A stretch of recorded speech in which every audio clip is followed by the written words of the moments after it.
Hello everyone, Charles Watts here, the Arsenal correspondent at Goal, joining you the day of Mikel Arteta's pre-match press conference ahead of Manchester United on Saturday. That press conference was this morning, so I thought I'd pop on, just talk a little bit about what Mikel had to say, some of the big talking points from it. Apologies, this video is a little bit late, but as soon as that press conference finished, I had to jump on with an interview with the legend that is Lauren, which I should be putting out a few bits from over the next few days or so. So yeah, this video is a little bit late because I had that to do, but yeah, he had some good things to say. Lauren, as always, such a top guy, always really good to talk to about Arsenal, very passionate, so watch out for that on goal.com over the next couple of days and some of their social channels across Goal as well. Okay, so let's talk about the press conference first of all, shall we? Big talking point, Martin Odegaard has signed for Arsenal. Finally, confirmation came through yesterday that he had joined for the remainder of the season from Real Madrid. Obviously, Mikel Arteta was asked about Odegaard, plenty of sort of different things in terms of his future. You know, could this be a long-term thing? How he convinced him to sign. So here's some of the things he had to say on how he convinced Odegaard to sign, because Odegaard gave an interview yesterday to Arsenal.com and said that Mikel Arteta was very, very, very influential in his decision to join Arsenal. He could have gone other places, but he chose Arsenal, and he said Mikel was a big part of that. And when he was asked, you know, how did you convince him to sign, Mikel said, I just wanted to give him a clear picture of us as a club, what we are trying to do, what we expect from him, and just try to transmit the passion and excitement we had to try and bring him here, to show him the project, how he can fit into the project, and just try to persuade him that this is the right place for him in this new chapter in his career, and to try to make things work. Now, straight away when he was saying that, and I was listening to Mikel Arteta then, I was just thinking, you know, it sounds like you've signed him on a permanent deal. Obviously, that hasn't the case. Arsenal don't have a clause in this loan deal to turn it permanent in the summer. They're going to have to sit down and talk with Real Madrid at the end, see what they want to do, see what the player wants to do. But Mikel, certainly by what he's saying, you know, it sounded there, you know, he would love the opportunity to work with Martin Odegaard on a long-term basis. And, you know, he was asked that very thing in the press conference, said, you know, do you see him for the long term? And he said he certainly has all the qualities and characteristics that we are looking for that position. Then it will be down to two things. First of all, how well he adapts here and how much of an impact he can have in our team. Secondly, what Real Madrid and the player think about it, because he's owned by Madrid and the player has a big say in that too. So pretty clear what Mikel's saying there. Obviously, he sees that Odegaard has the qualities to be part of this Arsenal team for the long term, but it all depends on what Real and the player want and how this loan goes, because look, the loan could fail. We've seen it before plenty of times. The players come in on loan, don't manage to make the mark that we're all expecting. They end up heading back to their parent club, and that could easily happen here. Odegaard's coming into an Arsenal side that is bang on form. You know, it's absolutely not certainty that he's going to walk into the starting 11, because who do you leave out at the moment? So you need, you know, he needs to get his place in the team, he needs to get fit, he needs to adapt well, and then he needs to perform well if this is going to possibly turn permanent. And then I think it all depends on what happens with Real Madrid at the end of the day. Zinedine Zidane doesn't really see Odegaard in his plans, that's pretty clear, but is Zidane going to be at Madrid for the long term? Managers don't tend to stay at Madrid for very long. Zidane's struggling at the moment. Madrid possibly going to go without a trophy this season. Should that happen, you have to expect it's going to be very unlikely that Zidane will keep his job. So a new manager will come in. Maybe he will fancy Odegaard and want him to play. And so there's so many things between now and the end of the season which could change how Odegaard's future lies. But for now, he's very much an Arsenal player, and I think we're all looking forward to seeing how he can do and how he fits in over the next few weeks. He was asked, Mikel, about the sort of impact that he thinks Odegaard could have and where he really sees him playing, because I think that's something we've all been wondering, you know, is he going to be the number 10? Is he going to potentially play out wide? He did very well coming in off the right-hand side at times for Sociedad on that wonderful left foot of his. So where exactly is he going to fit in at Arsenal? And here's what he had to say. He said he's a specialist to play in the pockets, to play in the number 8 or the number 10 positions. He can play off the sides.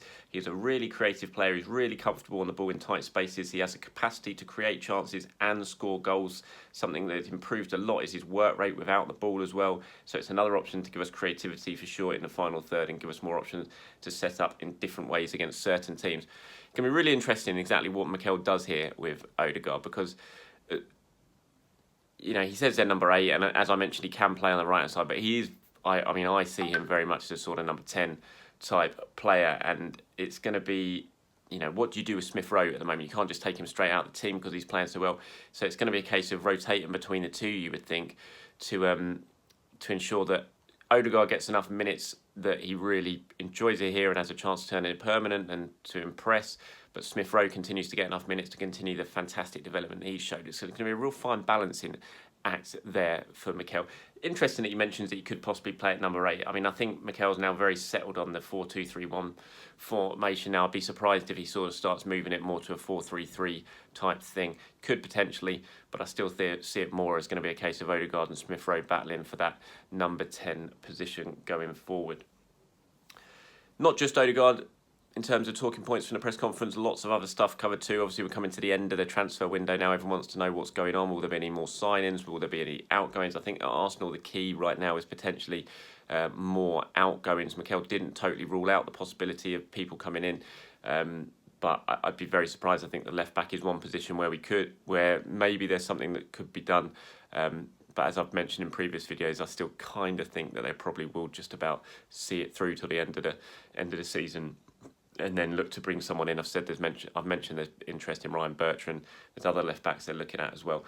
But in terms of outgoings, there could possibly be more. We talked about Reiss Nelson was discussed, Ainsley Maitland-Niles even, Shkodran Mustafi, but also Lucas Torreira. And now Lucas Torreira hasn't been getting the game time that Arsenal would have wanted and that Lucas would have wanted at Atletico Madrid. And Mikel was asked about that, and he said, look, we've been talking to Lucas. Edu has been very close to the situation. He hasn't been playing as many minutes as we would like. But to be fair, Atletico is a team doing very well in Spain, and it is understandable that they don't change the team so much. We just want to be right behind Lucas, protect him, help him make the right decisions for the future. So let's see what happens. But we are monitoring the situation closely. So, basically saying that they are keeping tabs on it. But he then did go on to ask to add. At the moment, he's going to stay at Atletico. That's my belief, and I don't know if that's going to change in the next 2 or 3 days. So Arsenal, at the moment, believe that Torreira will see out his loan in Spain, but Mikel slightly leaving the door ajar there for something to happen. I think he probably is going to stay.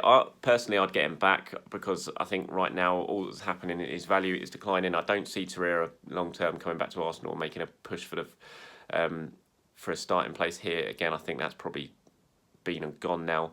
Didn't really settle in England, and I think Mikel's certainly moving on. So what you want to do is protect your investment. You don't want their value to plummet. And, all the time that he's over there, he's running his contract down at Arsenal while he's at Atletico. And he's not playing, he's not getting any game time. And so his value isn't going up, it's going down. And so Arsenal need to make a decision on that soon because they've got an asset there whose value is decreasing. So I would personally get him back, but that's just my opinion. And that really counts for nothing in the grand scheme of things. But that's what I would do. Quickly talk about Pierre-Emerick Aubameyang. Obviously, it's been a worrying situation with Pierre. We knew he was having family issues. He came out yesterday and revealed what was going on. He's revealed that his mum has been very, very sick. He had to go and help and to see her. He says now, thankfully, that she is getting better and that he is going to try and get home. Still a little bit of mystery about exactly what's going on in terms of where he has been. Has he been out of the country? What's that going to mean in terms of quarantine issues? We know how strict it is now in terms of getting back in with the COVID situation. Mikel was asked, could he play at the weekend? He said, I don't know. I spoke with him yesterday and things are looking better at the moment, but we're going to have to wait and see. He was then pressed on, has he been abroad? Or has he stayed in the UK? And Mikel wouldn't answer. He just said he had to support his family and he had to be with them. Then when asked, is there going to be quarantine issues? He just said, I don't know what will happen. Now, I'm pretty sure Pierre has been away. It seems to be the sort of way we're being steered by Arsenal. But in terms of what's going to happen, we're not sure. He's going to have to provide a negative test when he comes back. There is the whole thing that he's coming into an elite sports bubble, so he can be closely monitored. He can be tested very regularly. So that's something that Arsenal will look to try and do to get him back into the squad as soon as possible and back and available as soon as possible. Personally, I think it's probably unlikely that we're going to see him at the weekend against Manchester United. I think it's going to be a very delicate situation. Arsenal are going to have to get permission from various go through various protocols to get this thing done. I just think it's probably unlikely that we're going to see him for Manchester United. Potentially it might be the next week because they're going to have to follow very strict protocols, like I say, to get this one done. So it's really good news, though. At the end of the day, take football out of the equation, whatever happens in terms of when it'll be available again. The good thing is that Auba's mum seems to be recovering from whatever illness she's been suffering with, and that she is getting better. And I think that's what we all want to see. And we want to see Auba back smiling and scoring goals as soon as possible. On other possible outgoings, now let's quickly talk about Reiss Nelson not being in the squad at all recently. It's been ages since we've seen Reiss play. Mikel making a whole host of changes at the weekend for the FA Cup. Still no Reiss Nelson involved in that.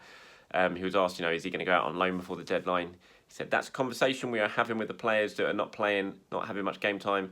Obviously, we want to keep their development going, and we'll make the decision in the next 3 days with some of them on what the best thing to do. We tried to be clear and transparent with what the plans are and their roles in the team, and after that, we decide on the best thing for the players and for the club.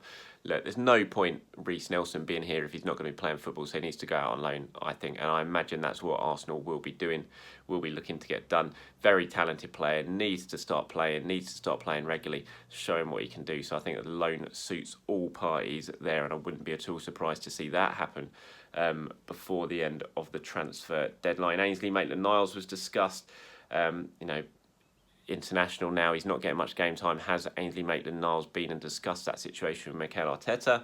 Arteta said yes, it is a concern when there is international football involved as well, and the chance to reach that opportunity. I understand that Ainsley wants more minutes, and what he needs to do is fight, train and challenge his teammates to show us he can be one of the starters. So not the first time Mikel has laid down a bit of a challenge to Ainsley there to basically saying, show me that you're worth a place in the team and I will play you. And look, he's done it before, Arteta. When he thinks Ainsley is bang on it and he's worth a place in the team, he plays him. But at the moment, he clearly doesn't think he is. And just lastly, in terms of outgoings, quickly on Mustafi, he was asked, is there a chance his contract could be terminated like we've seen with Ozil and Socrates, or is he going to stay until the summer? He said again, it's a situation at the moment that is opening and we're having conversations internally with the player and the agent. We'll see what the right solution is for that one. We are monitoring the situation. I cannot say much more than that. We have conversations ongoing and we'll see what the best decision is at the end of the window. Look, Mustafi's not going to get any game time between now and the end of the season. I think that's pretty clear. Chambers was on the bench at the weekend against Southampton in the FA Cup. There wasn't even Mustafi wasn't even involved there.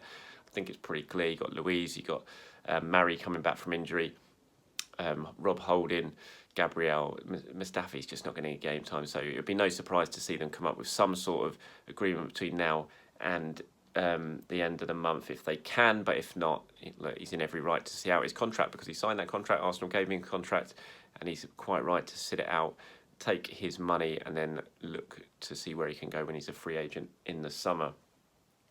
Quickly, before we go, let's talk about team news ahead of that massive game against Manchester United tomorrow, on Saturday, sorry. In terms of team news, it's a little bit unclear so far with Smith Rowe and Thomas Partey. Mikel saying, I don't know, we'll see how they come today.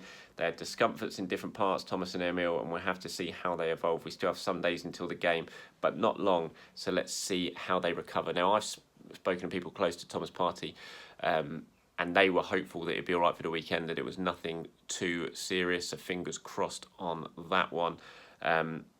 Smith Rowe has just played an awful lot of football at the moment. He managed, I think Arsenal were they knew he wasn't going to last the full game against Southampton in midweek. He got to an hour mark before having to come off.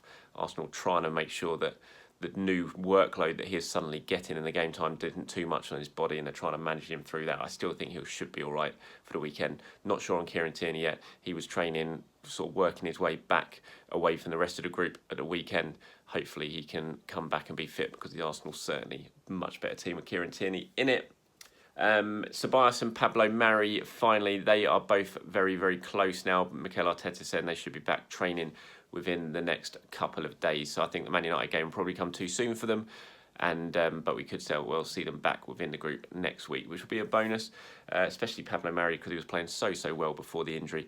And hopefully it won't be too long till he's back to that sort of form, because I think we've seen Gabriel struggling a little bit at the moment. He's after that brilliant start to his Arsenal career, he's had a few problems with injuries, with COVID, struggling a little bit to hit the sort of form he showed at the start of the season. David Luiz has come in, is doing all right, but still prone to the errors we saw against Southampton in midweek. I think certainly from all the defenders that I've seen, playing in that left-sided position recently, Pablo Mari has looked the most assured, and him and Rob Holding had a really nice partnership going on before Mari got his injury. So if Mari can come back fit, then I think there's certainly a place in the starting 11 for him, given what we've seen so far.